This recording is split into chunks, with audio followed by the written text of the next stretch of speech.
السلام عليكم، عاملين ايه؟ يا رب تكونوا دايما بخير. احنا بنعمل كده ايه، حبة مكرونة محمرين يستاهلوا بقكم. بألف هنا والشفا لكل اللي كان منهم. دي مكرونة محمرة بحمرها بالطريقة دي، انا بحمرها على نار هادية قوي علشان ما يكونش في واحدة لون غير اللون، يبقى كلها لون واحد. هوريكي دلوقتي. هوصل درجة التحمير بتاعتي، بنحب اللون ده. ده فص توم، مفيهوش اي افتكاسات خالص. هديها بقى تقليبة كده مع فص التوم ده، هو هيغير لونه، انتي هتشوفيه دلوقتي في المكرونة. هحط لها شويه بهارات، ده 7 بهارات اهو، حتى بوريكي العلبه اللي انا كاتبه عليها علشان ما انساش. وشوربايه دجاج، هحط لها طبعا ملح حسب ايه الحاجه.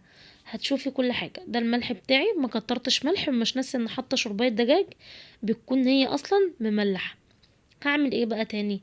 عندي بصلايه صغيره كده، حمرة كده صغنونه، مع قرن فلفل احمر واصفر، وراح حطاهم ومقلباهم كده. خليها بس ايه تتقلب سنه صغيره لحد ما ازودها ميه. انا ما عنديش شوربه. في ناس لازم المكرونه دي تتعمل بشوربه لحمه او فراخ، لا انا ما عنديش شوربه، عادي.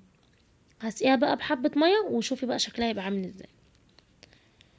اللهم صل على النبي، كانت جميله. ما تنسيش لايك وشير وسبسكرايب للقناه مطبخ السعاده، ويا رب تكونوا دايما في سعاده يا رب، ومن سعاده لسعاده لسعاده اكبر على قلوبكم. ده كده حبه ميه، ميه سخنه من الكتل. لحد الكميه دي حطيت معلقه صلصه وقلبتها وسبتها.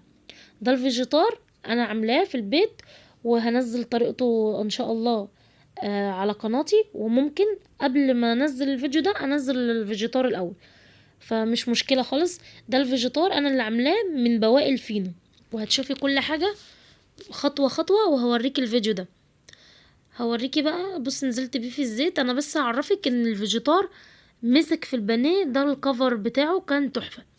دي المكرونه بتاعتي بعد ما استوت بالشكل الجميل ده، هغرفها في الاطباق بتاعتي. هنا كان وقت غدانا هناكل بقى، فكنت بغرف المكرونه، كانت سخنه. عامه المكرونه المحمره دي تقفلي عليها تاكلي منها على طول، ما ينفعش تتركن علشان ما بتبقاش احسن حاجه بصراحه. فاللهم صل على النبي، كده غرفناها بالشكل الجميل ده، وكانت تحفه تحفه تحفه. بصوا كده غرفتها. البانيه بتاعي بقى بطلعه من الزيت زي ما انت شايفه كده. بصوا الكفر بتاعه ما شاء الله ماسك نفسه ازاي، وماسك في البانيه، ما فكش منه ولا اي حاجه. ده كده طبق بطلع عليه عشان لو في اي زيت ولا حاجه. بصوا الكفر ماسك في البانيه واستوى الحمد لله وزي الفل. وكده كان غدايا جاهز معايا. اوريكي كده الصينيه بتاعتي سريعه. بصوا اللهم بارك، مكرونه محمره، البانيه طبعا ده مخلل، ما اقدرش اشيله من على الاكل.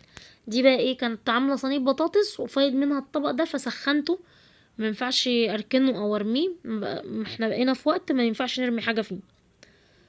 وكان الاكل اللهم بارك كان تحفه. ما تنسيش تعملي لي لايك وشير وسبسكرايب للقناه، وانتظريني في فيديو جديد، وانتظري مني كل جديد ان شاء الله. واقول لكم هنا باي ومع السلامه، نورتوا قناتي.